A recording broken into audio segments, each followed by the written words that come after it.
बुद्धि शुद्धि कुछ भी नहीं, कुछ नहीं है अभी।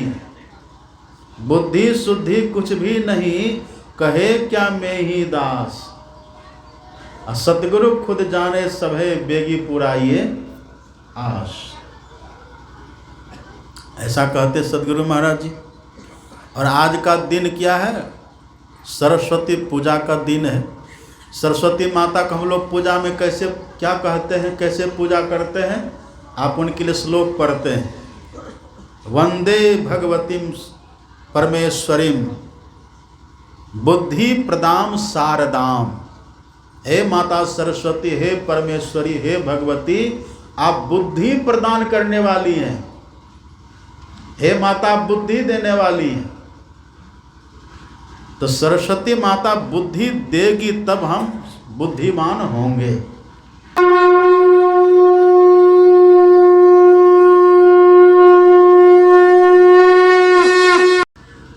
आज हम लोग यहाँ परमाराध्य संत सद्गुरु महाराज की असीम अनुकंपा से सत्संग करने के लिए बैठे हुए हैं। और आज सबको यह भी जानते हैं कि बसंत पंचमी का भी दिन है। आज ही के दिन विद्या की देवी माता सरस्वती प्रकट हुई थी। इसीलिए आज के दिन लोग सरस्वती पूजा भी करते हैं।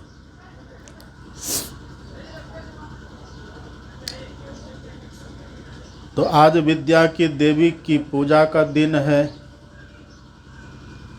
और हम लोग यहाँ बैठकर सत्संग भी कर रहे हैं। हम लोगों के सत्संग में धर्म ग्रंथों के पाठ की बड़ी महत्ता है। अपने सद्गुरु महाराज जी ने कहा कि संतमत के सत्संग में कोई मनगढ़ंत बात नहीं कह सकता। जो मन में आए सो बोले, हम ऐसा नहीं कर सकते। यहाँ बड़ा कठोर हिदायत है। सद्गुरु महाराज जी कहते थे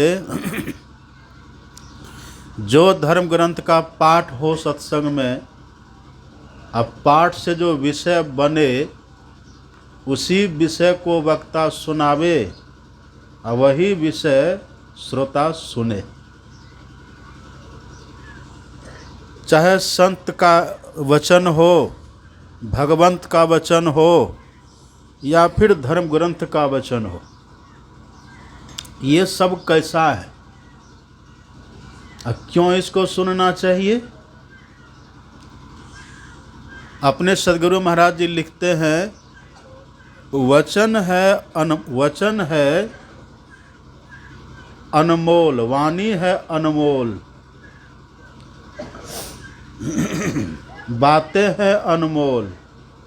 पदावली आप पढ़ेंगे, सद्गुरु महाराज जी कहते हैं संतों का वचन कैसा है? तो वे कहते बातें हैं अनमोल, मोल नहीं एक एक की। संतों के वचन का, संतों के ज्ञान का इतना मोल है कि वह अनमोल है। और अनमोल का भाव क्या होता है? अनमोल का अर्थ क्या होता है? अनमोल का एक अर्थ होता है जिसका कोई मोल ही नहीं हो, बिना मोल के। और अनमोल का दूसरा भाव होता है जिसका मूल्य कोई दे ही न सके। इतना विशेष कीमत उसकी, इतनी अधिक कीमत उसकी जो कोई चुका ही न सके। तो अपने सद्गुरु महाराज जी कहते हैं संतों का जो ज्ञान होता है इसका कोई मूल्य नहीं दे सकता है। बातें हैं अनमोल, बहुत कीमती बातें हैं ये। तो इन बातों को जो सुनते हैं, जो समझते हैं, उनका कल्याण होता है। आप और भी पढ़ेंगे पदावली में, अपने सद्गुरु महाराज जी कहते हैं वचन अमिये दे ध्यान, श्रवण करी चित्त में धरना। कैसा है ये? संतों का ज्ञान कैसा है? तो सद्गुरु महाराज जी कहते वचन अमिये, अम्य कहते हैं अमृत को। अमृत की बात तो हम बहुत सुनते हैं, हम लोग अमृत का नाम बहुत लेते हैं, अमृत की बात बहुत सुनते हैं, पर अमृत है क्या? तो सदगुरु महाराज जी कहते वास्तव में संतों का जो ज्ञान है, संतों का जो वचन है, वही अमृत है। वचन अम्य दे ध्यान, ये अमृत के समान है। कबीर साहब की वाणी आप पढ़िए। संत कबीर साहब कहते हैं, मूर्ख जन कोई सार न जाने, सत्संग में अमृत बरसे, है ना। तो सत्संग में संतों के ज्ञान का अमृत बरसता है। संतों का ज्ञान अमृत के समान है। इसीलिए जब सत्संग होता है तो सब लोग अपने घर का काम धंधा छोड़ करके, रोजगार व्यापार छोड़ करके, सब तरह से निश्चिंत होकर के, सब तरह से फ्री होकर के आकर के सत्संग में बैठते हैं। अब बैठ करके तब सुनते हैं। सत्संग में बैठ करके सुनना चाहिए।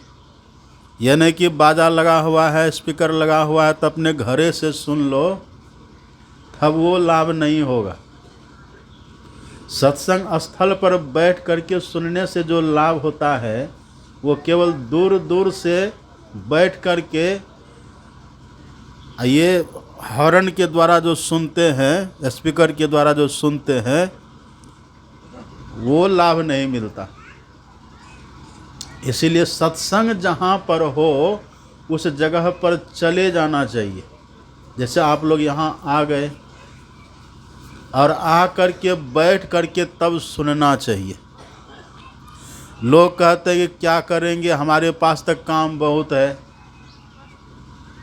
भगवान शंकर का नाम सब सुने हैं ना हम लोग, और भगवान शंकर के माथे पर कितना बड़ा काम है। संपूर्ण सृष्टि के संहार करने का भार उनके सिर पर है। लेकिन इतना व्यस्ततम समय जीवन होने के बाद भी भगवान शंकर, आप पढ़िएगा, अभी यहाँ पर रामचरितमानस का पाठ हो रहा था। जब मैं रात यहाँ आया तभी से पाठ हो रहा था और हम सुन भी रहे थे, अच्छा लग रहा था। लोग पाठ करते हैं, करना भी चाहिए। उसी रामचरितमानस में आप पढ़ेंगे, एक बार त्रेता जुग माही, शंभु गए कुंभज ऋषि पाही, संग सती जग जननी भवानी, पूजे ऋषि अखिलेश्वर जानी। भगवान शंकर कैलाश से नीचे उतर करके इस भारत की धरती पर सत्संग सुनने के लिए आते थे। जहाँ सत्संग होता था वहाँ बैठ करके सुनते थे। आपको आश्चर्य होगा, एक बार भगवान शंकर ने 3 जगह को प्रणाम किया। तो 2 जगह में तो पार्वती माता ने कुछ नहीं कहा। एक जगह पर भगवान शंकर ने वहाँ प्रणाम किया जहाँ पर इसी तरह से सत्संग हो रहा था। तो पार्वती माता ने पूछा कि भगवान, आपने यहाँ क्यों प्रणाम किया? तब भगवान शंकर ने कहा कि देखा न देवी, देख रहे हो ना, यहाँ पर सत्संग हो रहा है। जिस जगह पर सत्संग होता है वह जगह पवित्र हो जाती है। जहाँ सत्संग होता है वहाँ अमृत की वर्षा होती है। बार बार बर मांगो हरसि देहु श्रीरंग, पद सरोज अनपायनी, भक्ति सदा सत्संग। भगवान शंकर सत्संग की याचना, वरदान मांगते हैं। तो भगवान शंकर ने कहा कि देवी, जहाँ सत्संग होता है वह स्थान शुद्ध पवित्र हो जाता है, इसीलिए मैंने यहाँ प्रणाम किया। तब पार्वती जी कहती हैं, अच्छा यहाँ तो आपने इसीलिए प्रणाम किया क्योंकि यहाँ पर सत्संग हो रहा है। उधर जो 2 जगह पर और प्रणाम किए वहाँ तो कुछ नहीं हो रहा था, वहाँ क्यों प्रणाम किए? ये पुराण की कथा है, ये पौराणिक कथा है। वहाँ आपने क्यों प्रणाम किया? तब भगवान शंकर ने कहा कि देखो देवी, जहाँ मैंने पहले प्रणाम किया था उस जगह पर बहुत दिन पहले सत्संग हुआ था, इसीलिए मैंने उस जगह को प्रणाम किया। और दूसरी जगह पर सत्संग हुआ नहीं था, पर कुछ लोगों ने संकल्प लिया था कि हम सत्संग कराएंगे। ध्वजारोहण करते हैं ना, रात हम आ रहे थे उधर से, कुप्पाघाट से आ रहे थे रात में, तो सोनबरसा के पहले कई जगह देख एकदम बड़ा बड़ा गेट बना हुआ है, विशाल विशाल गेट, सत्संग का गेट बना हुआ, पहले से प्रचार हो रहा है। देखिए, तो अभी सत्संग हुआ नहीं है, कुछ लोगों ने संकल्प लिया है कि हम सत्संग करेंगे, कराएंगे। ये संकल्प लेने मात्र शिवस्थान शुद्ध हो गया। देखिए कितनी महिमा सत्संग, इसलिए देवी वहाँ पर भी मैंने प्रणाम किया, यहाँ तो प्रत्यक्ष में हो ही रहा है। इसीलिए जब सत्संग हो ना, तो सत्संग स्थल पर जाकर बैठ करके बड़ी श्रद्धा से सुनना चाहिए। बातें हैं अनमोल, बड़ी अनमोल बातें।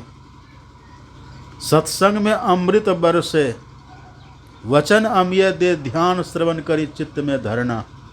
अब देखिए, आज हम लोग आज अपने यहाँ वैदिक सनातन धर्म में आज के दिन सब के सब पूरे देश में और विदेशों में भी जहाँ सनातनी हैं, जहाँ वैदिक धर्मावलंबी हैं, वो सबके सब माता सरस्वती की पूजा कर रहे हैं।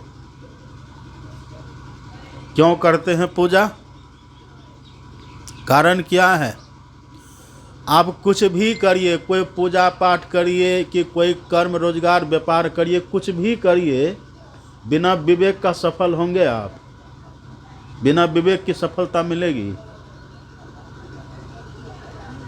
किसान खेती भी करते हैं तो खेती करने के लिए विवेक चाहिए कि नहीं? बिना विवेक के खेती कर पाएंगे? हल चलाते यदि विवेक नहीं रहेगा तो बैल को फाल लगा दीजिएगा कि नहीं? माताएं रोटी बनाती हैं, और यदि रोटी बनाने का विवेक नहीं हो तो रोटी बनेगी? भारत का नक्शा बन जाएगा टेढ़ा मेढ़ा। तो कोई भी काम करने के लिए विवेक चाहिए। सच्चा विवेक आपको कहाँ मिलेगा? सच्चा विवेक, सद विवेक, पवित्र विवेक, निर्मल विवेक, विमल विवेक कहाँ मिलेगा? हम लोग पढ़ते हैं, देखिए विद्यालय में विद्या मिलती है, कॉलेज में विद्या मिलती है, पर विवेक नहीं मिलता। विवेक कहाँ मिलेगा? बिनो सत्संग विवेक न होई, राम कृपा बिनु सुलभ न सो। है ना तुलसीदास जी महाराज की वाणी लिखी हुई। तुलसीदास जी अनुभव की बात कहते हैं। तुलसीदास जी कहते बिना सत्संग का विवेक नहीं मिलेगा। आप सोचिए कि विवेक हो जाए बिना सत्संग के, ये संभव ही नहीं है। उधर आपको शिक्षा मिल जाएगी, उधर आपको विद्या मिल जाएगी, लेकिन विवेक कुछ और चीज़ है। बड़े बड़े विद्या वाले भी, बड़े बड़े विद्वान भी बीड़ी पीते हैं कि नहीं? जानते हैं ना? रावण से बड़ा विद्वान कोई होगा? रावण चतुर्वेदी था। चतुर्वेदी का मतलब होता है जो चारों वेद के ज्ञाता है। रावण चतुर्वेदी था, लेकिन महिष खाए और मदिरा पाना, भैंसा खाता था वो। तो विवेक रहा? नहीं रहा। जहाँ पर विवेक है, विधि निषेध में कलिमल हरणी, कर्म कथा रवि नंदिनी वर्णी। ये विधि निषेध का जो ज्ञान है ना, ये यमुना की धारा, पवित्र धारा है, व्यक्ति को शुद्ध बनाती है, पवित्र बनाती है। ये विवेक जब भी मिलेगा, इसी सत्संग के माध्यम से मिलता है। तो आज जो सबके सब बसंत पंचमी मना रहे हैं, सबके सब माता सरस्वती का प्राकाट्य दिवस अथवा उनकी पूजा कर रहे हैं, तो बिना विवेक के पूजा कर पाएंगे हम लोग? बिना विवेक का पूजा कर पाइएगा? नहीं कर पाएंगे। इसलिए आज के दिन हम लोग देखते हैं जब रास्ते में चलते हैं ना, तो 1 सप्ताह पहले से 15 दिन पहले से बच्चे सब चंदा करते हैं। कितना तो बस को रोक करके, ट्रक को रोक करके, राह चलते राहगीरों से, मुसाफिरों से चंदा लेते हैं ना, चंदा लेते हैं कि हम पूजा करेंगे। और चंदा ले करके सरस्वती माता की मूर्ति बैठा देते हैं, पंडित जी को बुला लेते हैं। पंडित जी भी आते हैं, वो भी अपना वेद मंत्र आदि जो पढ़ाना है, जो पूजा पाठ करवाना करवाते हैं। अब बच्चे सब भी पूजा पाठ कर लेते हैं। और साथ में हम लोग देखते हैं कि वही बच्चे सब कोई न कोई नशा भी करते हैं। देखे करते हैं कि नहीं? आपको आश्चर्य होगा कितना तो शराब पी लेता है।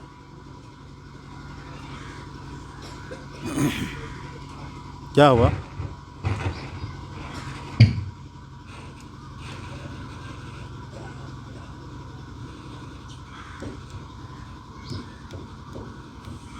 श्री सद्गुरु महाराज की। तो देखिएगा वहाँ पंडित जी पूजा पर बैठे हुए हैं। अब बच्चे क्या करते, कमरा में बैठ के खैनी खाते हैं, शराब पी लेता है कितना। और जब विसर्जन का समय आता है, सरस्वती माता के विसर्जन का समय आता है ना, उस समय जो तांडव होता है, यदि रास्ते चलते हुए भीड़ कहीं हम लोगों को मिल गई तो गुरु महाराज से प्रार्थना करते हैं, गुरु महाराज कहीं शीशा उषा न फूट जाए। शहरों में जाकर देखिए ना कैसे तांडव होता है, शराब पी करके कैसे बेढंग नाचते हैं लोग। ये विवेक हुआ? ये पूजा सही माने में हुई? इसीलिए तुलसीदास जी कहते हैं, बिनो सत्संग विवेक न होई, राम कृपा बिनो सुलभ न सोई। जब तक विवेक नहीं होगा तब तक हम कोई काम ठीक से कर ही नहीं पाएंगे। हम पूजा करेंगे, धर्म करेंगे, लेकिन धर्म के नाम पर अधर्म हो जाएगा। हम सत्कर्म करेंगे, लेकिन विवेक के बिना सत्कर्म कुकर्म हो जाएगा। हम परोपकार करेंगे, लेकिन विवेक के बिना अपकार हो जाएगा, नहीं हो पाएगा। इसलिए कोई भी काम करने के पहले हमारे जीवन में विवेक चाहिए। अब विवेक कहाँ मिलेगा? सत्संग से मिलेगा। इसलिए सत्संग सबके लिए है। सरस्वती पूजा करने वाले के लिए भी सत्संग है। जो विद्या चाहते उनको सरस्वती पूजा करनी पड़ती है। और जो धन चाहेंगे तब, जो लक्ष्मी चाहेंगे तब सरस्वती की पूजा करने से काम चलेगा? यदि धन हम चाहते हैं ना, लक्ष्मी चाहते हैं, तो लक्ष्मी के लिए, संपत्ति के लिए, धन के लिए हमको लक्ष्मी पूजा करनी पड़ेगी, तब होगा। तो संत महापुरुष कहते हैं आप लक्ष्मी पूजा करिए धन के लिए, या सरस्वती पूजा करिए विद्या के लिए, लेकिन विवेक तो सबको चाहिए। इसीलिए सत्संग सबके लिए। तुलसीदास जी लिख देते हैं, सब ही सुलभ सब दिन सब देशा, सेवत सादर समन कलेसा। सत्संग विद्या वालों के लिए भी है, सत्संग धन की कामना करने वालों के लिए भी है। और यदि आप बीमार रहते हैं बराबर, तब आपका स्वास्थ्य ठीक नहीं रहता, तब आप क्या करते हैं? लोग जाते हैं ज्योतिषी के पास, पंडित जी के पास जाते हैं, किसी हस्तरेखा विशेषज्ञ के पास जाते हैं, कहते देखिए हमारे जीवन में बड़ा दुख है, क्या करें? तब ये कहते हैं कि देखिए हम कुछ मंत्र बतला देते, सब मंत्र को पढ़िए और अश्विनी कुमार की पूजा करिए। अश्विनी कुमार देवताओं के डॉक्टर होते हैं। आवाज़ गूंजता, थोड़ा ठीक करिए, आवाज़ गूंजे न, बांधिए आवाज़। अश्विनी कुमार की पूजा करिए। तो यदि स्वास्थ्य चाहिए आपको तो अश्विनी कुमार के पास भेज देते हैं, अश्विनी कुमार की पूजा करिए। और यदि किसी के मन में ये हो कि हमारे घर में अनाज बहुत हो जाए, अनाज की कभी कभी ना हो, अन्न की कभी कमी न हो, तब क्या करिएगा? भागवत में लिखा हुआ है जिसको अनाज की आवश्यकता हो कि हमारे घर में अनाज की कमी कभी न हो, धान गेहूं जौ तिल आदि, इसकी कमी कभी न हो, तो ऐसे व्यक्ति को अदिति माँ की पूजा करनी चाहिए। बदल रहा है ना, अनाज चाहिए तो अदिति माँ की पूजा करिए, विद्या चाहिए तो सरस्वती माता की पूजा करिए, लक्ष्मी चाहिए तो लक्ष्मी माता की पूजा करिए, सब अलग अलग है। स्वास्थ्य चाहिए तो अश्विनी कुमार की पूजा करिए। पूजा कोई भी करिए आप, लेकिन आपको विवेक चाहिए कि नहीं पूजा करने का। वो विवेक कहाँ मिलेगा? इसी सत्संग से विवेक मिलता है। बिनु सत्संग विवेक न होई, राम कृपा बिनु सुलभ न सोई। अब देखिए, यदि कोई व्यक्ति सरस्वती माँ की पूजा करे तो उनको विद्या तो हो जाएगी, लेकिन उसको धन नहीं होगा। लक्ष्मी उसके पास हो ये कोई जरूरी नहीं है।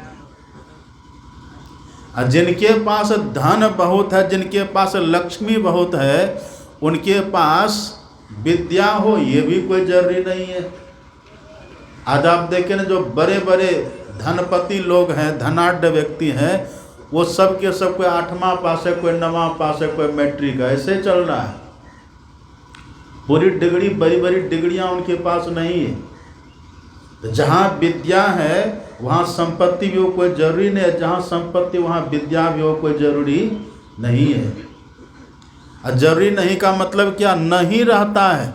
विद्या है पर संपत्ति नहीं है, संपत्ति है पर विद्या नहीं है। इसके कहने का भाव, सरस्वती पूजा करेंगे तो विद्या हो जाएगी पर लक्ष्मी नहीं होगी, लक्ष्मी पूजा करेंगे तो धन हो जाएगा पर विद्या नहीं होगी। ऐसा होता है कि नहीं?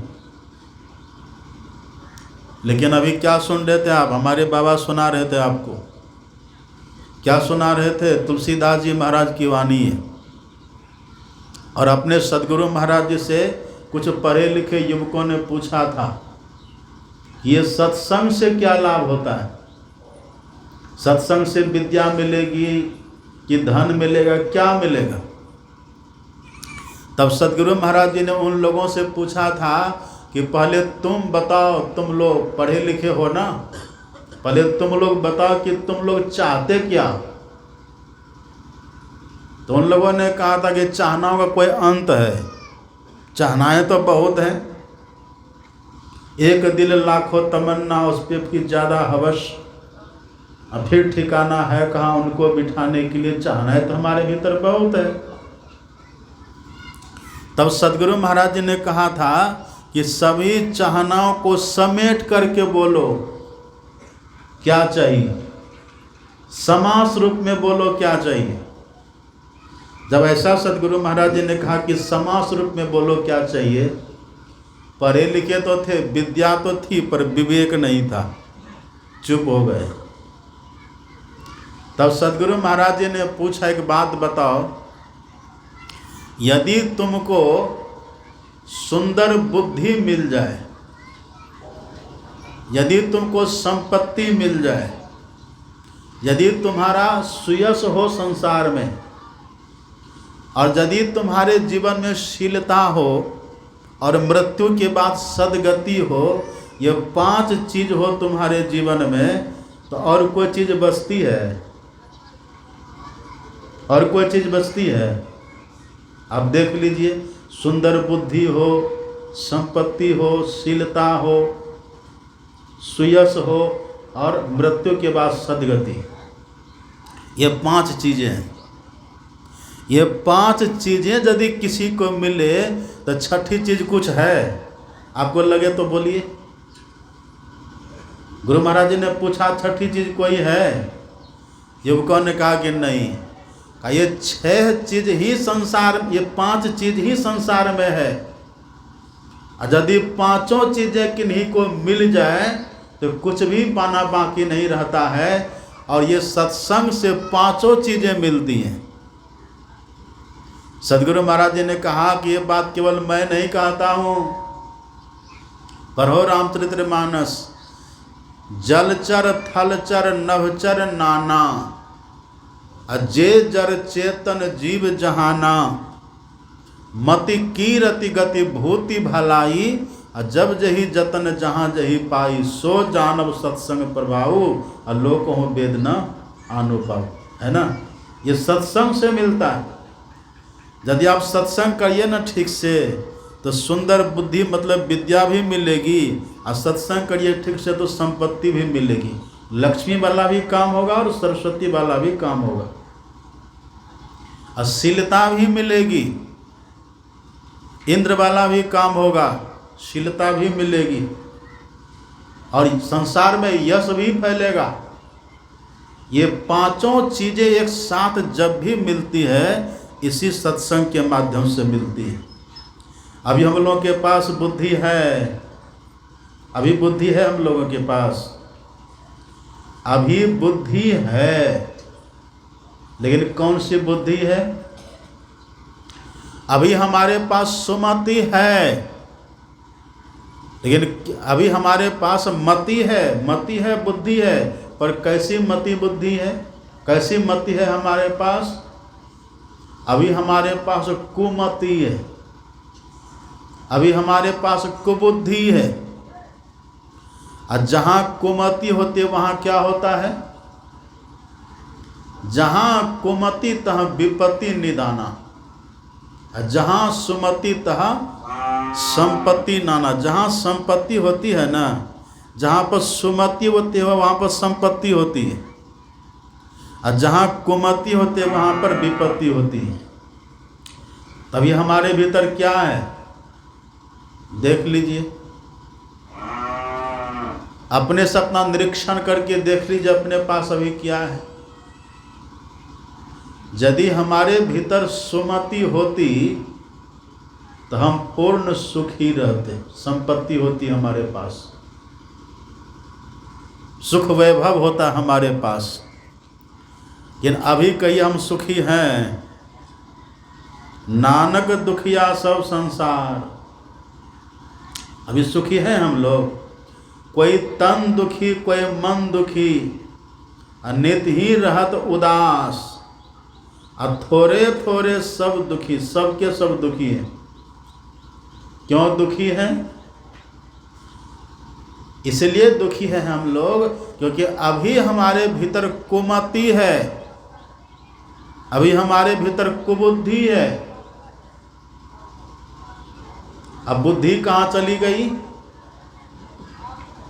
अभी बुद्धि है, सुबुद्धि है हमारे पास में।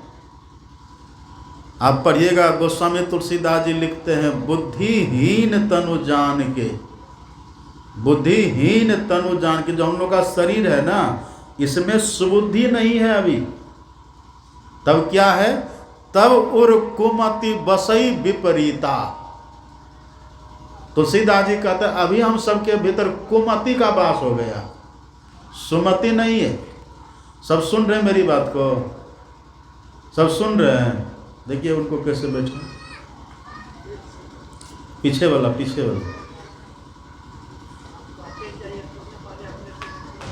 नहीं हम जगा के सुनेंगे कि सोने कैसे देंगे? अगर हम सोने छोड़ देंगे फिर इतना मेहनत का क्या लाभ होगा?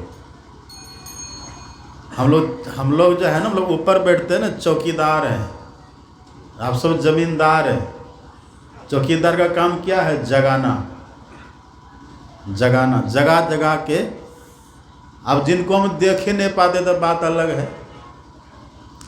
सत्संग में ना ये आँख जो हम लोग के ना, इसको मेन गेट कहते हैं। आँख है मेन गेट। यदि आँख बंद हुई तो कान अपने आप बंद हो जाएगा, फिर सुन पाएंगे। और नहीं सुनेंगे तब घर का भी काम गया, यहाँ भी आगे कोई लाभ नहीं हुआ, तो फिर अच्छा हुआ ये बात? नहीं हुआ। इसलिए सत्संग में आँख बंद नहीं करना चाहिए। क्या कह रहे थे हम कह क्या रहे थे? अभी हम पहले आपको सुना दिए थे ना, अपने गुरु महाराज की वाणी है, वचन अमे दे ध्यान, श्रवण करी चित्त में धरना। अमृतमय वचन को सुन करके चित्त में धारण करिए, तब सत्संग का लाभ है। हम जो आपको सुनाएंगे न, मेरी कोई भी अपनी बात नहीं है, सभी संत और भगवंत का अमृतमय वचन है। इसलिए बहुत ध्यान से सुनिए। हम आपको क्या सुना रहे थे? हम लोगों के भीतर अभी कुबुद्धि का वास हो गया है। इसीलिए कहते हैं बुद्धिहीन तनु जान के सुमिरो पवन कुमार, खलवन पावक ज्ञान घना जासु हृदय आगार। अभी हम लोग के भीतर बुद्धि नहीं है। अपने सदगुरु महाराज जी की वाणी आप पढ़िएगा। अपने सदगुरु महाराज जी लिखते हैं पदावली में, बुद्धि शुद्धि कुछ भी नहीं, कुछ नहीं है अभी। बुद्धि शुद्धि कुछ भी नहीं, कहे क्या मैं ही दास। सतगुरु खुद जाने सभे बेगी पुराइए आस। ऐसा कहते सदगुरु महाराज जी। और आज का दिन क्या है? सरस्वती पूजा का दिन है। सरस्वती माता को हम लोग पूजा में कैसे क्या कहते हैं, कैसे पूजा करते हैं? आप उनके लिए श्लोक पढ़ते हैं, वंदे भगवतीम परमेश्वरीम बुद्धि प्रदाम शारदाम। हे माता सरस्वती, हे परमेश्वरी, हे भगवती, आप बुद्धि प्रदान करने वाली हैं। हे माता बुद्धि देने वाली हैं। तो सरस्वती माता बुद्धि देगी तब हम बुद्धिमान होंगे। अभी हमारे पास बुद्धि नहीं है, केवल सरस्वती माता बुद्धि देती हैं। तुलसीदास जी कहते हैं बुद्धिहीन तनु जान के सुमिरो पवन कुमार। हनुमान जी भी बुद्धि देते हैं। और अपने सदगुरु महाराज जी क्या कहते हैं? बुद्धि शुद्धि कुछ भी नहीं, कहे क्या मैं ही दास। सतगुरु खुद जाने सभे बेगी पुराइए आस। सदगुरु महाराज भी देते हैं बुद्धि और हनुमान जी भी देते हैं बुद्धि। हनुमान जी हो कि सदगुरु महाराज जी हो, दोनों संत ही न हैं। हनुमान जी भी तो संत ही न हैं। और दूसरी बात हम लोग क्या पढ़ते हैं हनुमान चालीसा में? जय जय जय हनुमान गुसाई कृपा करहो गुरुदेव के नाई। तो हनुमान जी कहिए तब भी संत सदगुरु, और गुरुदेव कहिए तब भी संत सदगुरु, है ना। तो इसका मतलब क्या है? इसका भाव क्या है? या तो माता सरस्वती बुद्धि देगी हमको, विद्या देगी, या तो संत सदगुरु हमको बुद्धि देंगे। अभी पाठ में सुन रहे थे ना, अभी जो हम लोगों ने पाठ सुना है, वेद मंत्र का पाठ सुने। अभी देखिए, सत्संग को जब ठीक से आप सुनेंगे ना तो निर्णय हो जाएगा। सत्संग को ठीक से सुनेंगे तो संदेह नहीं रहेगा, और यही सत्संग का फल है। और यदि हम सत्संग भी सुने, भीतर में संदेह भी रह जाए, तब समझिए ठीक से सत्संग नहीं हुआ। खूब बढ़िया से देखिए, हम लोगों ने पाठ में क्या सुना था? वेद भगवान कहते हैं ओम युंजाना प्रथमं मनस्तत्वाय सविता ध्येयम्। इसमें अग्नेर ज्योतिर्निश्चय पृथिव्याद्या भरत, इसमें 3 मूल शब्द आया है। एक है मनसा, दूसरा है ध्येयम्, और तीसरा है अग्निर ज्योतिर। ये 3 शब्द मुख्य है। इस 3 शब्दों में जो बीच वाला शब्द है ना, ध्येयम्, ध्येयम् का अर्थ क्या होता है? ध्येयम् का अर्थ होता है धी, और धी कहते हैं बुद्धि को। धी का अर्थ होता है बुद्धि। इसलिए कहते हैं ना, जिसकी धी मतलब जिसकी धी शुद्ध, उसकी तो धी का अर्थ होता है बुद्धि। वेद भगवान क्या कहते हैं? इसका अर्थ में आपने सुना पाठ में, वेद भगवान कहते हैं कि हे मनुष्यो, यदि जगत प्रसव करता ईश्वर का तत्व ज्ञान चाहते हैं, परमात्मा को पाना चाहते हैं, तो सबसे पहला काम करिए बुद्धि योग, धियम, बुद्धि योग सबसे पहला काम करिए। अब बुद्धि योग का अर्थ क्या होता है? बुद्धि योग का अर्थ होता है, एक तो इसका सीधा अर्थ होता है सत्संग। क्यों? क्योंकि जब सत्संग करेंगे तब बुद्धि मिलेगी। अभी देखे ना, बुद्धिहीन तनो जान के सुमरो पवन कुमार। और अपने सदगुरु महाराज जी, बुद्धि शुद्धि कुछ भी नहीं कहे क्या मैं ही दास। सतगुरु खुद जाने सभे बेगी पुराइए आस। तो बुद्धि मतलब सत्संग के माध्यम से, संत के माध्यम से बुद्धि मिलती है। इसीलिए कहते हैं बुद्धि योग अर्थात सत्संग। अब बुद्धि योग का दूसरा भाव क्या है? बुद्धि योग का मतलब है बुद्धि को प्राप्त करना। तो बुद्धि को प्राप्त वही करेंगे जिनके पास बुद्धि है ही नहीं है। तो आप कहेंगे कि यदि हमारे पास बुद्धि नहीं होती तो हम घर कैसे बना लेते? यदि हमारे पास बुद्धि नहीं होती तो हम खेती कैसे करते? यदि हमारे पास बुद्धि नहीं होती तो हम परिवार कैसे बढ़ाते? यदि हमारे पास बुद्धि नहीं होती तो हम अपना उपचार कैसे करते? ये सब बात आप कहेंगे ना।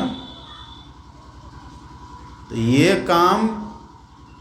काम केवल बुद्धि का नहीं है, ये काम तो कुबुद्धि से भी हो जाता है, ये काम तो कुमति से भी हो जाता है।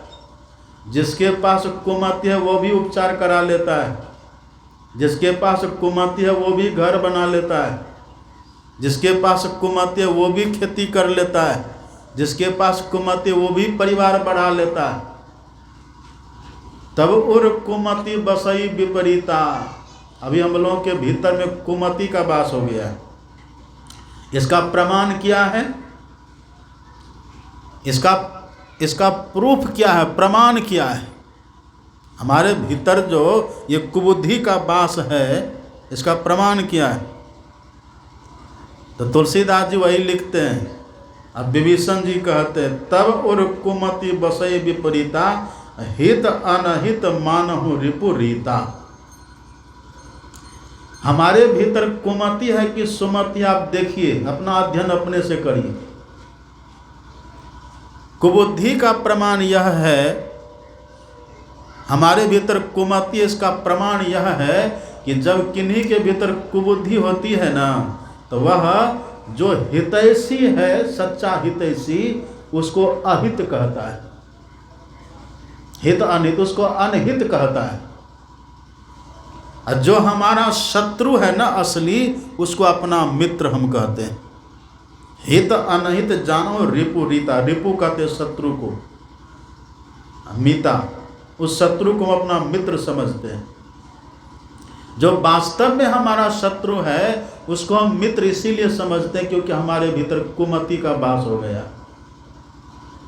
जो वास्तव में हमारा हित करने वाला है उसको हम अनहित इसीलिए समझते हैं क्योंकि हमारे भीतर कुमति का वास हो गया है। अब कहिए, तो आप कहेंगे कि बाबा यदि आप कहते कि हमारे भीतर कुबुद्धि का वास है तो हम लोग तो ऐसा नहीं करते हैं। किसी अनहित करने वाले को हम अपना मित्र क्यों समझेंगे? किसी अनहित करने वाले को अपना हित से हम क्यों समझेंगे? कोई समझिएगा? कोई नहीं समझते। यदि हमारे भीतर कुबुद्धि है आप कहते हैं, लेकिन हम तो किसी शत्रु को अपना मित्र नहीं बनाते हैं। हम तो शत्रु से लड़ते हैं, हम तो शत्रु को शत्रु मानते हैं।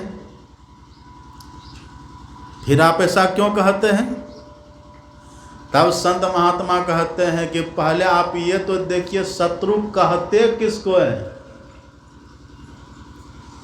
शत्रु वास्तव में कहते किसको हैं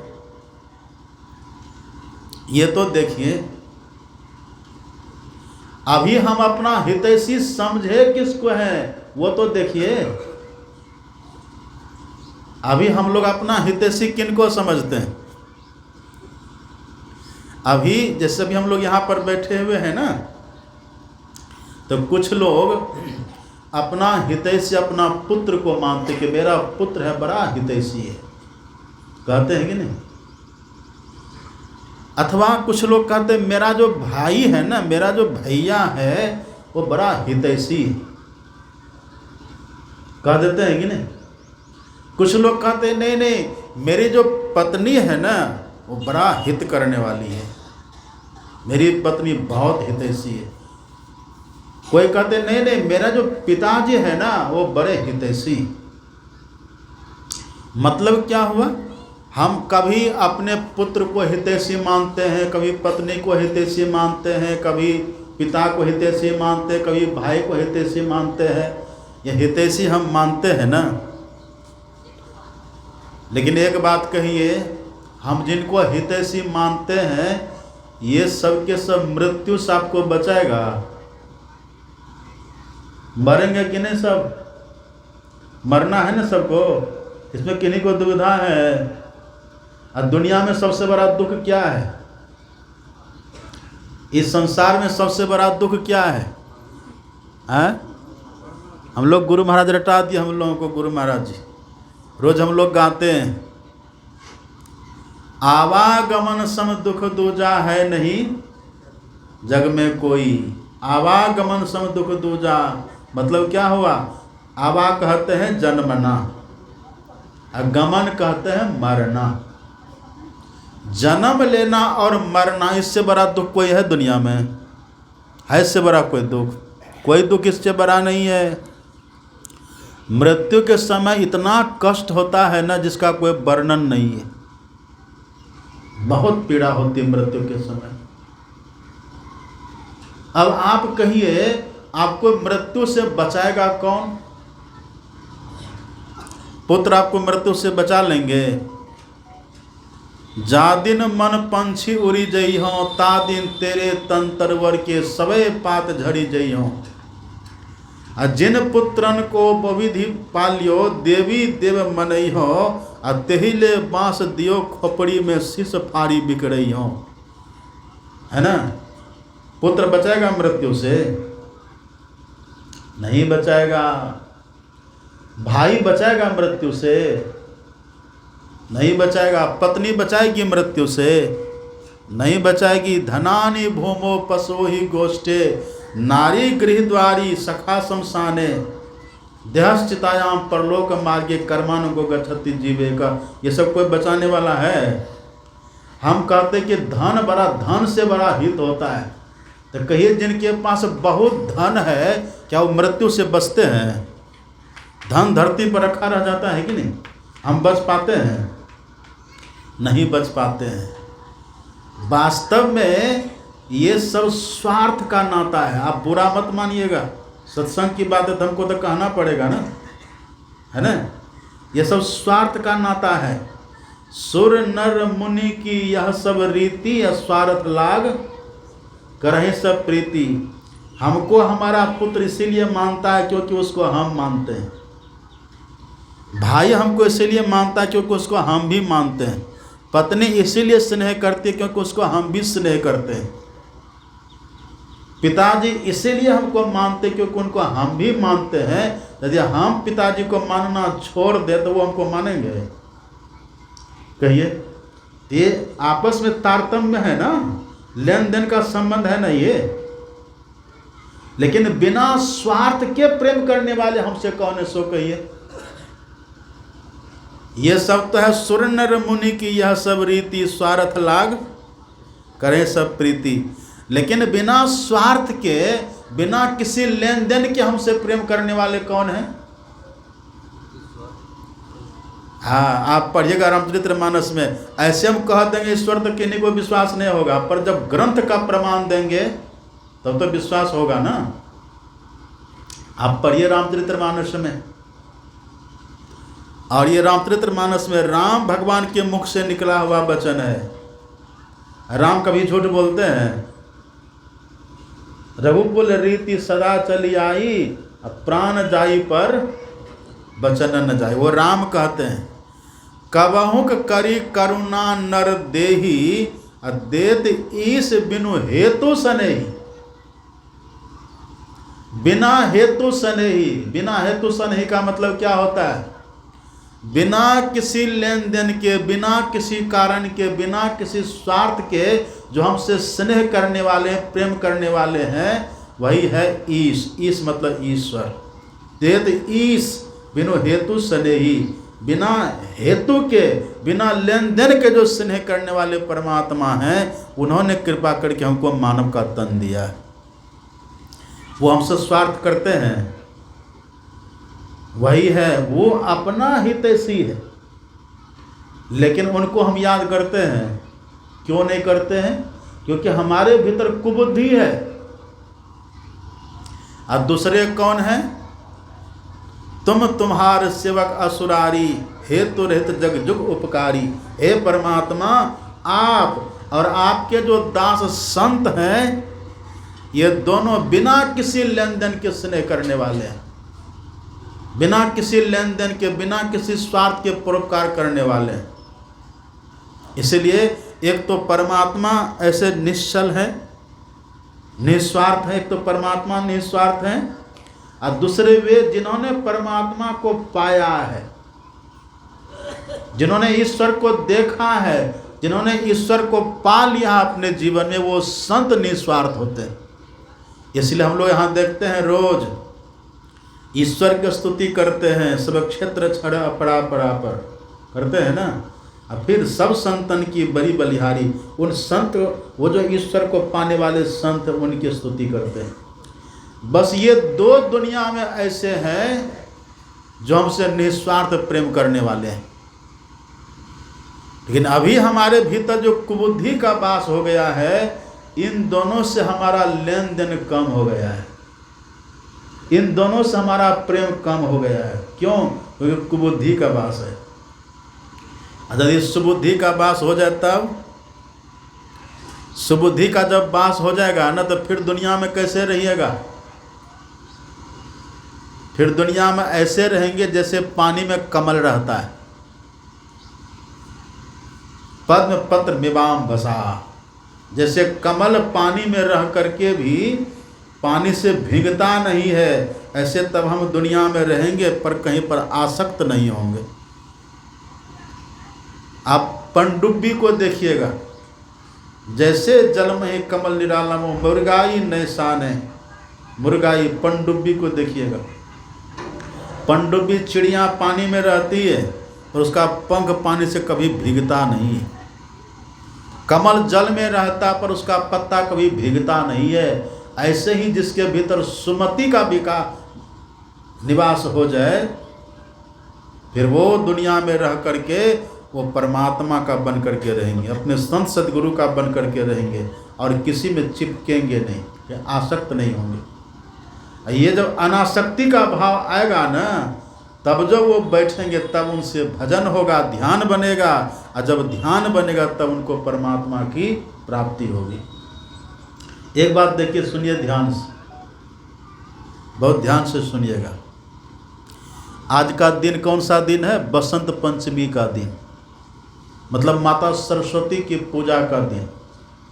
तो माता सरस्वती क्या करती हैं? ये बुद्धि प्रदाम शारदाम, वंदे परमेश्वरीम भगवतीम बुद्धि प्रदाम शारदाम। माता सरस्वती बुद्धि देती हैं, और संत सदगुरु भी बुद्धि देते हैं, दोनों बुद्धि देते हैं। तो आप प्रश्न कर सकते हैं कि बाबा, जब दोनों बुद्धि देते हैं, तो फिर हमको संत सदगुरु से दीक्षा लेना कोई जरूरी है? फिर संत सदगुरु के पास जाना कोई जरूरी है? फिर सत्संग करना कोई जरूरी है? हम सरस्वती माँ की पूजा कर लेंगे, बुद्धि मिल जाएगी, काम हमारा बन जाएगा। आप कहेंगे ना। अब सुनिए, थोड़ा ध्यान से सुनिए, अब थोड़ा सा और सुनेंगे हम। आप रामचरितमानस को पढ़िएगा। रामचरितमानस में लिखा है कि माता सरस्वती ने मंथरा की बुद्धि को फेर दिया है। पढ़े है ना? नाम मंथरा मंदमती, दासी चेरी कैकई केरी, अजस पिटारी तेही करी, गई गिरा मति फेरी। गई गिरा मति फेरी, मति मतलब बुद्धि है, गिरा मतलब सरस्वती। माता सरस्वती ने मंथरा की बुद्धि को फेर दिया। और भी आप पढ़िएगा, कुंभकर्ण की बुद्धि को किसने फेरा? कुंभकर्ण था ना, कुंभकर्ण। कुंभकर्ण कौन था? रावण का भाई था। रावण था चतुर्वेदी, तो कुंभकर्ण भी कम नहीं था। कुंभकर्ण भी ज्ञानी था, लेकिन कुंभकर्ण की मति को भी फेर दिया है। किसने फेरा? शारदा तासु मति फेरी लिखा है। शारदा मतलब सरस्वती माता। शारदा तासु मति फेरी, मांगी नींद मास सट केरी। 6 महीने का नींद मांगा था।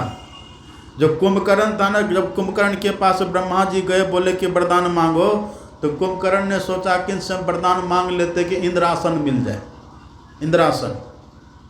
अब कुंभकर्ण जो खाता था ना, महिष खारू मदिरा पाना, वो भी था वैसे ही। और इतना खाता था, पकड़ पकड़ के सबको, प्राणी को खा जाता था वो। और उसने वरदान मांगने के लिए सोचा था कि हम इंद्रासन मांग लेंगे। तो ब्रह्मा जी अंतर्जामी पहले जान गए। तब ब्रह्मा जी ने सोचा कि यदि ये इंद्रासन मांग लेगा तब तो हमको देना पड़ेगा, और यदि इंद्रासन इसको दे देंगे फिर तो सबको खा पी के सबको समाप्त कर देगा, सटपट कर देगा ये। तब क्या होगा? तब वहाँ पर ब्रह्मा जी ने माता सरस्वती को बुलाया। अब माता सरस्वती से कहा कि देवी, इसकी मति को फेरो। यदि ये इंद्रासन मांग लेगा तो सब क्या करे, चौपट हो जाएगा। सरस्वती माता ने कहा ठीक है। अब ब्रह्मा जी गए कुंभकर्ण के पास, कहा मांगो वरदान। उसी समय उनकी जिह्वा पर सरस्वती बैठ गई। अब कुंभकर्ण होश हवास में है, होश हवास में है, बिल्कुल सचेत सावधान अलर्ट मोड में है ये। अब ये सोचता है कि वरदान मांगूंगा इंद्रासन। अब जैसे बोलने लगा इंद्रासन, तो माता सरस्वती ने इसकी बुद्धि को और जिह्वा को दोनों को फेर दिया। ये बोलना चाहता था इंद्रासन, अब मुंह से निकल गया निद्रासन। कहना चाहता था इंद्रासन, निकल गया लेकिन निद्रासन। कहा ठीक है तुम जाओ, तुमको निद्रासन मिलेगा। तो बुद्धि बदल दिया ना। तो माता सरस्वती ने मंथरा की बुद्धि बदल दी। माता सरस्वती ने कुंभकर्ण की बुद्धि बदल दी। माता सरस्वती ने और न जाने कितने की बुद्धि बदल दी है। लेकिन एक प्रसंग आप पढ़िएगा, रामायण में ही पढ़िएगा। जब चित्रकूट में राम सीता लक्ष्मण तीनों थे, और राम को मनाने के लिए जब भरत जी वहाँ गए हैं, तो वहाँ बड़ी भीड़ लगी है, लाखों की भीड़ है। पूरी अयोध्या की जनता वहाँ पहुँची है। और उधर से जनक जी महाराज भी आए हैं। अब भरत जी भी इधर से गए हैं। भरत जी क्यों गए थे? भरत जी गए थे राम को मनाने के लिए, कि हम राम को मना करके, भैया को मना करके ये अयोध्या का राज हम उनको सौंप देंगे। भरत जी के भीतर राम के प्रति प्रेम इतना था। और राम है कैसे? राम ही केवल प्रेम प्यारा, जानी ले हो जो जान निहारा। राम को तो केवल प्रेम प्रिय है ना। अब भरत क्या है? प्रेम सिंधु।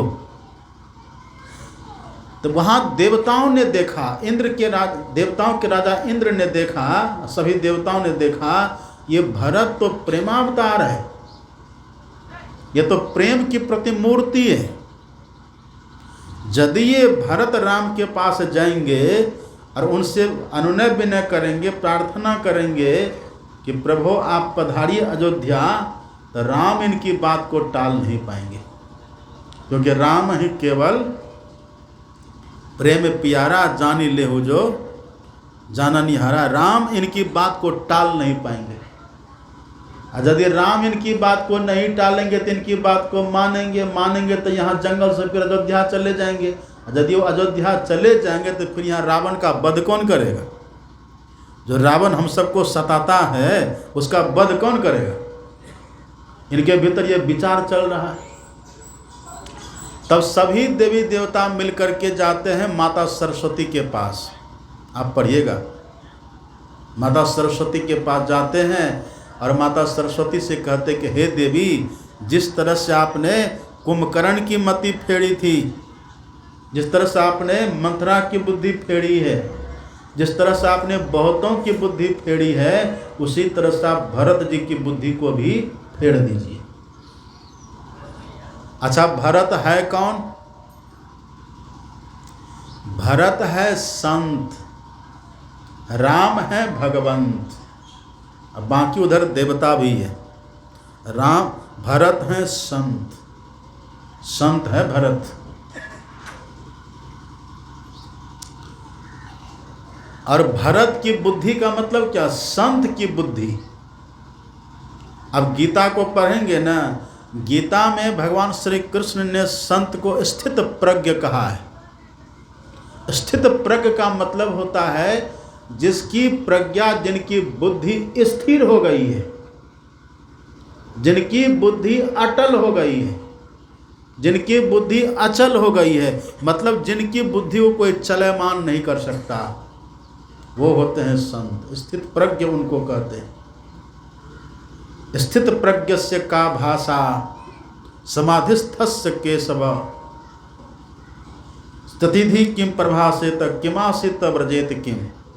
मतलब जो संत होते हैं ना, उनकी बुद्धि स्थित हो जाती है, अचल हो जाती है, अटल हो जाती है, उसको कोई टाल नहीं सकते।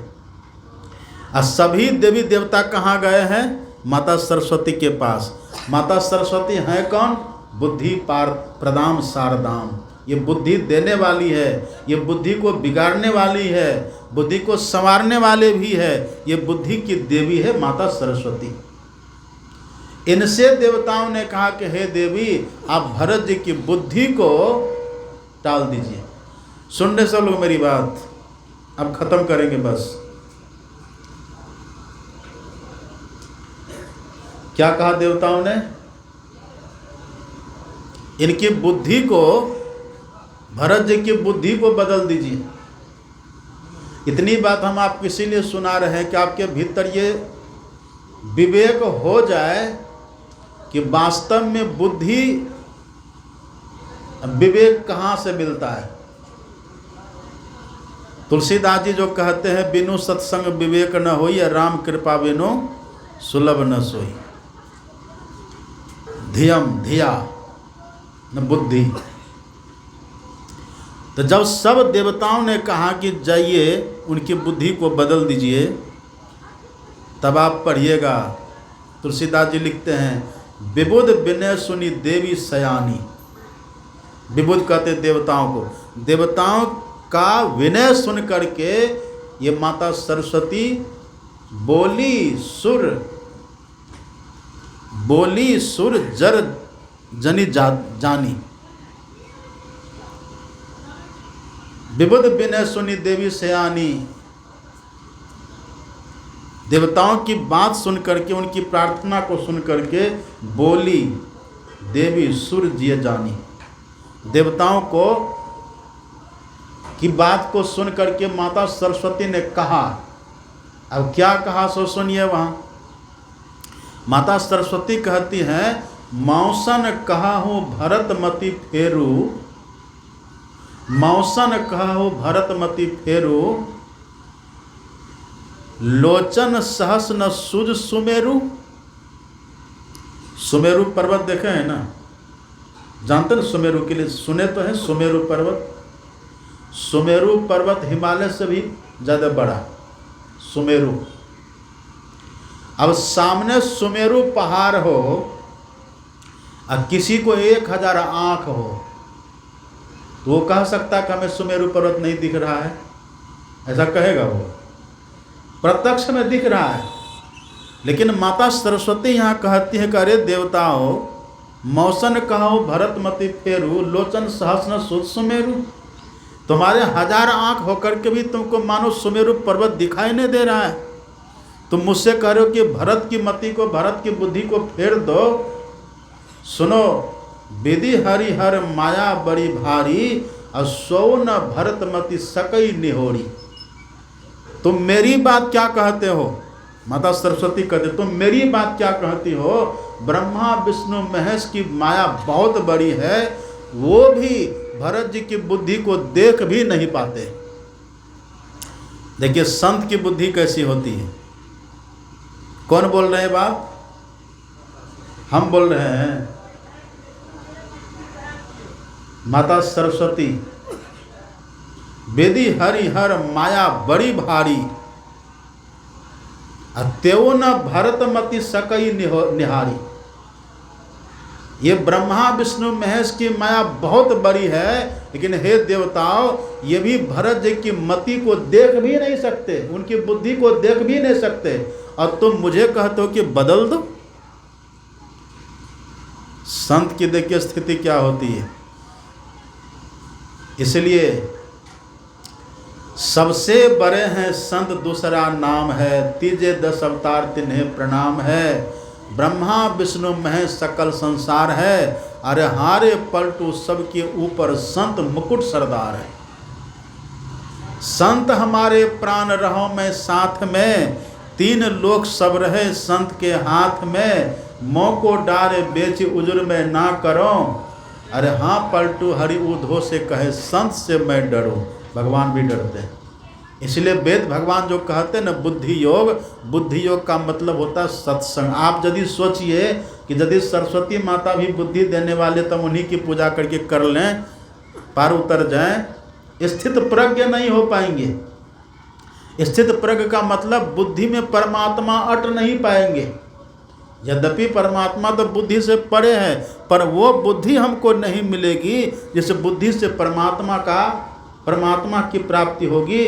उसके लिए तो एकमात्र सत्संग ही अथवा संत महात्मा का संग ही उपयुक्त है।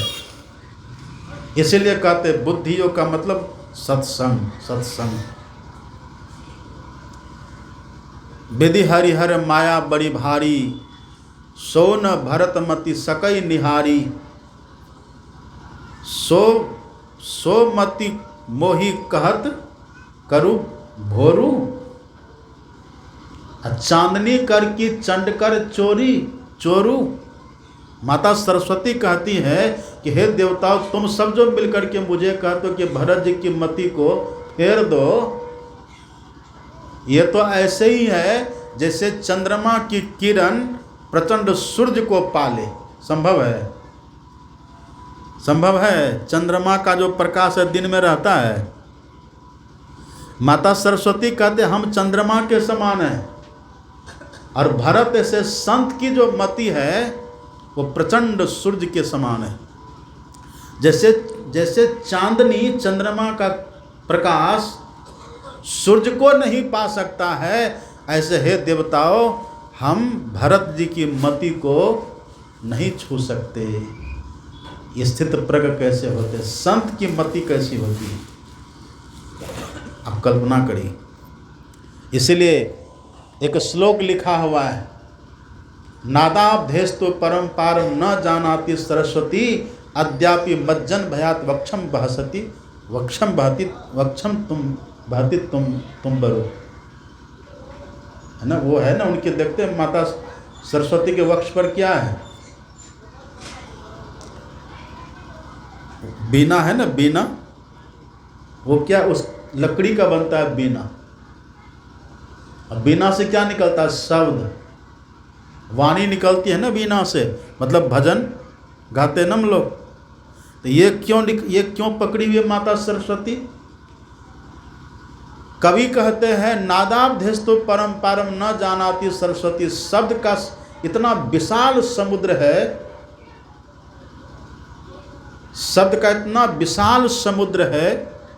देखिए आज का जो दिन है ना, सरस्वती पूजा का जो दिन है, आज के दिन लोग अपने बच्चों को अक्षर सिखवाते हैं। आज के दिन जो छोटे छोटे बच्चे होते हैं ना, तो कहते हैं आज बसंत पंचमी है, माता सरस्वती की पूजा का दिन है, तो चलो आज ही हम अपने बच्चे को एक अक्षर सिखा देते हैं ताकि इनका भविष्य शुभ हो, इसका भविष्य शुभ रहे।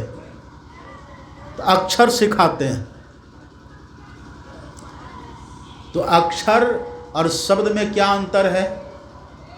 अक्षरों के समूह को शब्द कहते हैं। यहाँ कवि कहते हैं, नादाब्धेस्तु परम पारम न जानाति सरस्वती, अद्यापि मज्जम भया तुम्बम बहति वक्षसी। माता सरस्वती शब्द का इतना विशाल समुद्र है, उसी को कहते हैं अनहद नाद। अनहद मतलब जिसका कोई हद नहीं है, उसको माता सरस्वती पार नहीं कर सकती। उसमें डूबने के भय से उन्होंने अपने वक्ष पर वक्षम वहती, अपने वक्ष पर बीना धारण कर रखी, बीना धारण करके रखी। यहाँ माता सरस्वती क्या कहती हैं? जिनकी बुद्धि को ब्रह्मा विष्णु महेश नहीं देख सकते, उसकी बुद्धि को तुम हमें कहते हो। ये संत है ना। संत कैसे होते हैं? संत होते हैं जो अनहद नाद का ध्यान करके उसको पार कर जाए, उसको ही पार कर गया, और उसको पार करके सार शब्द को जिन्होंने पा लिया, और सार शब्द को पा करके तब उसका जहाँ पर लय होता है, वहाँ पर जिनकी पहुँच है, अर्थात जहाँ शब्द का लय होता है, उसको कहते हैं निशब्दम, उसको कहते हैं निशब्द। और जहाँ निशब्द है वहीं परमात्मा है, इसलिए निशब्दम परमम पदम। तो जहाँ निशब्द है वहीं परमात्मा का पद है। तो परमात्मा के पद में वो जाते हैं जो सार शब्द को पकड़ लिए हैं। सार शब्द को वो पकड़ते हैं जिन्होंने अनहदनाद की साधना करी है। और अनहदनाद की साधना कौन करेंगे? जो संत होते हैं। यहाँ क्या कहते हैं? नादाब्धेस्तु परम पारम न जानाति सरस्वती, अद्यापि मज्जन भयात वक्षम बहसी तुम्बम बहती वक्षसी। इसलिए वेद भगवान जो कहते हैं कि बुद्धि योग करिए, बुद्धि योग का मतलब हुआ सत्संग, संत सदगुरु का संग, जो शब्द के समुद्र को पार किए हुए रहते हैं, जो अनहद नाद को पार किए हुए रहते हैं। विमल विमल अनहद ध्वनि बाजे, सुनत बने जाको ध्यान लगे। जिसको अपने भीतर में ध्यान लगता है ठीक ठीक, उनको अनहद शब्द की प्राप्ति होती है।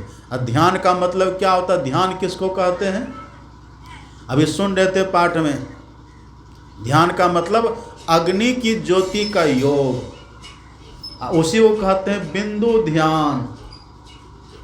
अग्नि की ज्योति के योग को ही कहते बिंदु ध्यान, उसी को संतों की भाषा में कहते दृष्टि योग की साधना।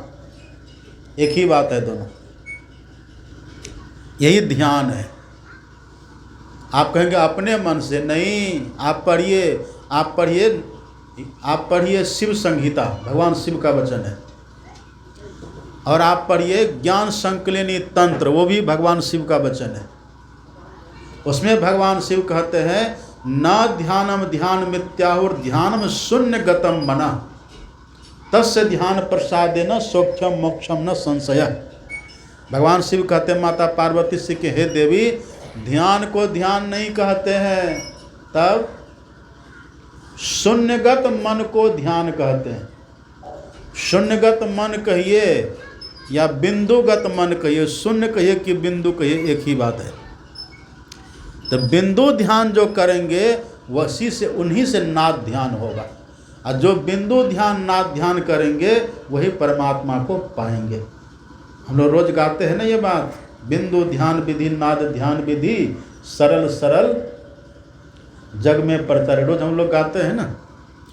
अब पाठ में आपने सुना भी, जो दूसरा मंत्र हुआ था, अपने भीतर की ज्योति और अंतर का नाद, ये दोनों को जो प्राप्त कर लेते वही परमात्मा को पाते हैं, उन्हीं को ईश्वर का दर्शन होता है। लेकिन ये बिंदु ध्यान करेंगे कौन? ये दृष्टियों की साधना किन से होगी? अभी तो आंख बंद करके देखिए, भीतर में आपको कुछ नहीं दिखेगा, अंधकार दिखता है, अंधकार दिखता है।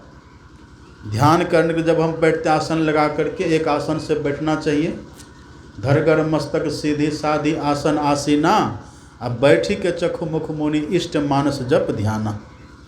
ठीक से आसन लगा करके जब हम बैठते ध्यान करने के लिए, और सीधे कोई सोचे कि हम बिंदु ध्यान ही कर ले तो होगा? बिंदु कहते किसको हैं? बिंदु कहते जिनका स्थान हो पर परिमाण नहीं हो, उसको कहते हैं बिंदु। आंख बंद करके अपने भीतर देखिए, घोर अंधकार। कैसा अंधकार है? इसका कोई ओर छोर है? कोई ओर छोर नहीं है। घटवा घोर रे अंधारी श्रुति आंधरी भई, घोर अंधकार है।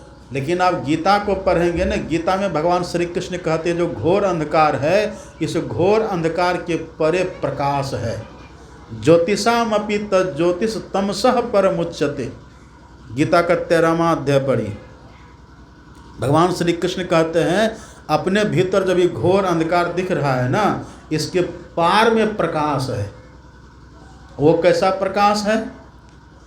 वो प्रकाश बाहर के सभी प्रकाशों का प्रकाश है। ज्योतिषामपि तज्ज्योतिष, जो ज्योतियों की भी ज्योति है, बाहर के प्रकाशों का भी जो प्रकाश है, वो कहाँ है?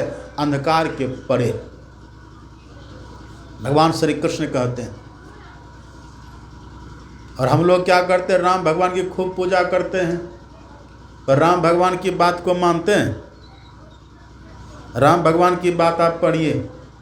राम भगवान ने हनुमान जी से कहा, बहुशास्त्र कथा कंथारो मंथेन वृथेव किम अन्वेष्टव्यम प्रयत्नेन मारुते ज्योतिरांतरम। हे पवनतन हनुमान, ये बहुत से शास्त्रों को पढ़ने से मथने से क्या मिलेगा? अपने भीतर की ज्योति की खोज कर। तुम्हारे भीतर जो ज्योति है, तुम्हारे भीतर जो प्रकाश है ना, उसकी खोज कर। ऐसा क्यों कहते हैं भगवान? ऐसा क्यों कहते हैं? ऐसा इसीलिए कहते हैं, जब तक हमारे भीतर अंधकार है, अंधकार को हिंदी में कहते तम, तो जहाँ है तम वहाँ है जम। एक तो अंधेरी कोठरी तामे दियाना न बाती हो, अब बहिया पकड़ी जम ले चले कोई संग न साथी हो। यदि प्रकाश हो जाएगा तब क्या होगा? भा प्रकाश मिटल अंधियारी, सुख भयल बहुत तेरे हे, और गुरु कृपा की कीमत नाही मिटल 84 फेरे। तो प्रकाश चाहिए सबके भीतर। तो भगवान कृष्ण कहते प्रकाश है, उसको पाओ। कैसे पाएंगे? अभी आंख बंद हम लोग करते तो घोर अंधकार दिखता, प्रकाश कहीं दिखता ही नहीं है। तो प्रकाश देखने के लिए पहले बिंदु ध्यान करना पड़ेगा। ये बिंदु ध्यान अपने से कोई नहीं कर लेंगे, कन फुक्का गुरु से भी काम नहीं चलेगा। यह जानता कोई राजदां, गुरु की शरण जो ली, इनके सिवा न आन जो मदमान चलन ली। ये साधना करने के लिए पहले एक मंत्र का जप करना होता है और इष्ट के एक रूप का ध्यान करना होता है। गुरु जाप मानस ध्यान मानस कीजिए दृढ़ साध कर, इनका प्रथम अभ्यास कर श्रुति शुद्ध करना चाहिए। प्रथम ही धारो गुरु को ध्यान, हो श्रुति निर्मल हो बिंदु ज्ञान। जो पहले इष्ट का ध्यान करते हैं, एक मंत्र का जप करेंगे, एक रूप का ध्यान करेंगे, इससे अपने भीतर पहले इष्ट का दर्शन होता है।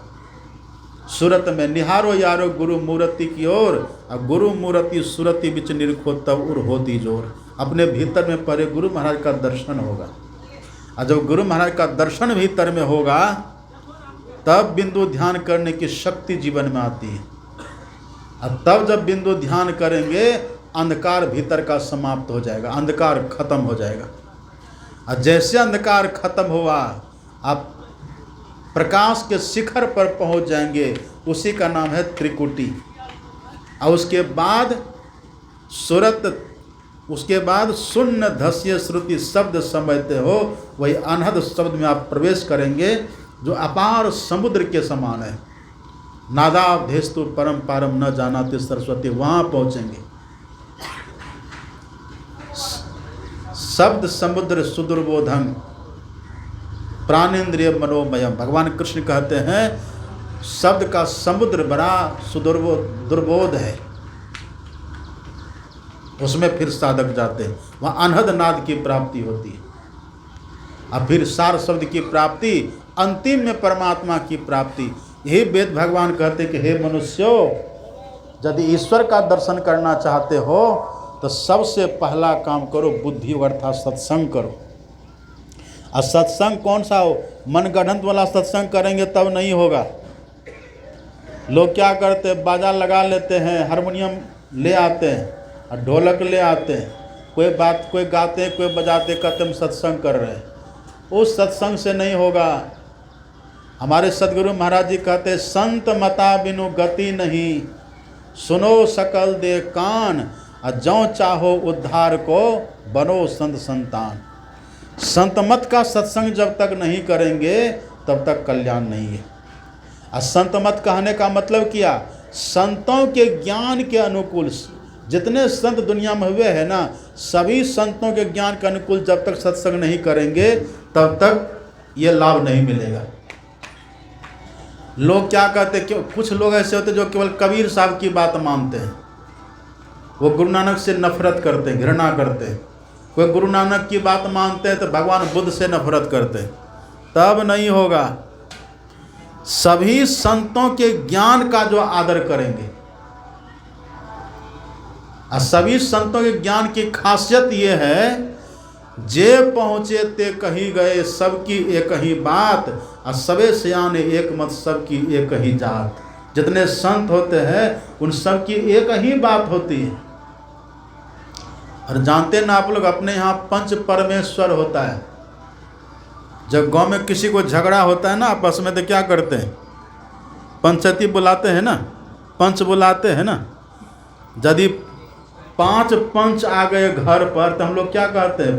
हम लोग कहते हैं पंच परमेश्वर होता है। मतलब क्या? एक व्यक्ति कोई बात कहेगा तो उसकी बात को सब नहीं मानेंगे। यदि 5 मिलकर के कहेंगे तब क्या कहते हैं? अरे पंच परमेश्वर होता है। पंच परमेश्वर की बात नहीं मानेंगे, फिर उनको समाज में आदर मिलेगा? नहीं मिलेगा। इसी तरह से हम केवल गुरु महाराज की ही बात आपको सुनाएंगे ना, तब काम नहीं बनेगा। यदि केवल कबीर साहब की बात कोई सुनावे कबीरपंथी बनकर के, तब भी काम नहीं चलेगा। कोई रामानंदी बनकर के केवल रामानंद स्वामी की बात सुनावे, तब भी काम नहीं चलेगा। कोई बौद्धिस्ट बनकर के केवल बुद्ध भगवान की ही बात को सुनावे, तब भी काम नहीं चलेगा। तब सभी संतों के ज्ञान का जो निचोड़ है, सभी संतों के ज्ञान का जो सार है, सर्व सिद्धांत निष्पन्नम, वो जो सार है, उसको जब हम सुनेंगे ना खूब बढ़िया से सत्संग में, तब भीतर का संशय हमारा मिटेगा। और जब संशय मिटेगा, बुद्धि में जब निर्णय होगा, तब कुछ करने के लिए हमारे मन में प्रेरणा जगेगी। जो सुनेंगे वे समझेंगे, और जो समझेंगे वे करेंगे, और जो करेंगे वे पाएंगे। इसलिए तुलसीदास जी ने लिखा, सुनी समुझहि जन मुदित मन, मज्जहि अति अनुराग, लहहि चारि फल अछत तनु, साधु समाज प्रयाग। जो सुनते हैं वे समझते हैं, जो समझते हैं वे करते हैं, और जो करते हैं वे पाते हैं।